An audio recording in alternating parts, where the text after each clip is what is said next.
Le journal des journaux, la revue du web. Le journal des journaux, la revue du web.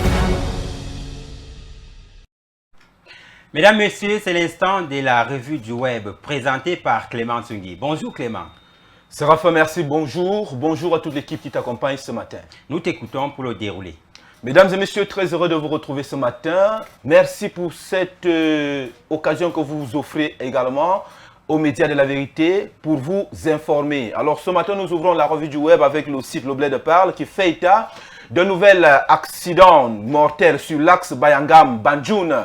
C'est une série noire qui se poursuit vers 17 h le lundi dernier. Un accident mortel est survenu sur l'axe reliant Bayangam à Banjoun, à proximité de la limite entre les deux localités. En cause, une collision frontale impliquant un camion de type Dina et un véhicule Suzuki. Selon les informations disponibles, le choc a été particulièrement violent. Le conducteur de la Suzuki n'a pas survécu à l'impact et est décédé sur le coup. Les circonstances exactes de l'accident n'ont pas encore été précisées, mais la violence de la collision illustre une fois de plus les risques permanents sur cet axe très fréquenté.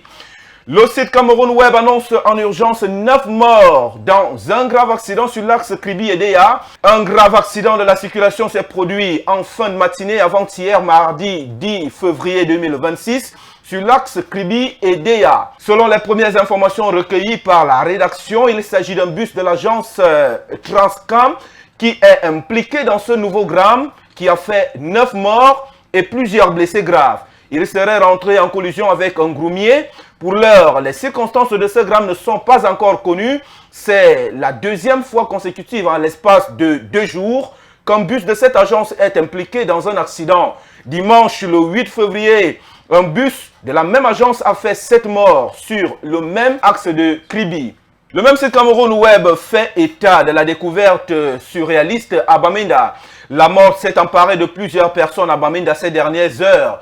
La journée du lundi 9 février 2026 reste à jamais gravée dans les cœurs comme l'une ayant de graves conséquences mortelles dans la zone. Plusieurs coups de feu ont été entendus au lever du jour du mardi 10 février 2025. 5 cadavres ont été découverts dans les rues. Parmi les corps sans vie se trouvait celui du militaire Zulzou Martin. 1812 soldats ont trouvé la mort depuis le début de la guerre civile anglophone. Mesdames et messieurs, nous poursuivons la revue du web avec le site Cameroun Tribune qui parle du message du président de la République Paul Biya adressé aux jeunes à l'occasion de la 60e fête de la jeunesse qui leur a été consacrée. La manifestation marquant la 60e anniversaire de la fête de la jeunesse a connu un temps fort avant-hier soir avec le message du président de la République à ses jeunes compatriotes.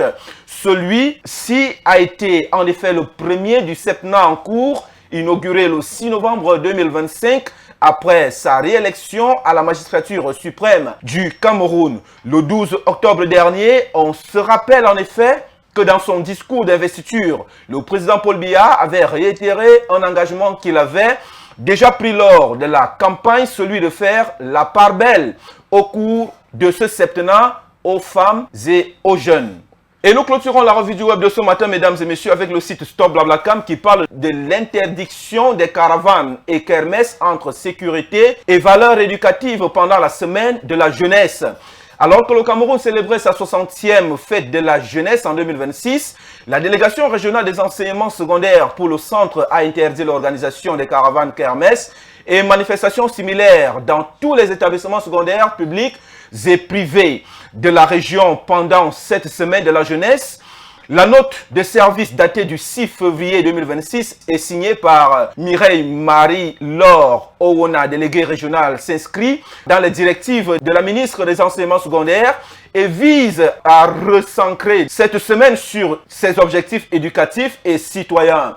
Cette décision fait suite aux directives constatées lors des éditions précédentes, telles que débordantes de foule, rassemblements non encadrés, incidents mettant en danger la sécurité des élèves et comportements contraires aux valeurs civiques et pédagogiques promues par le ministère. C'est tout ce que nous avons prévu pour vous servir en actualité web ce matin. Vous pouvez retrouver l'intégralité du récit ou de l'information sur le site Stop Blablacar. Vous restez avec Séraphin pour la suite du journal. Mesdames et messieurs, nous nous donnons rendez-vous demain. N'oubliez pas que notre engagement et notre détermination, c'est vous. C'est Dieu qui courant le tout. Séraphin, c'est tout pour ce matin. Merci Clément et à demain.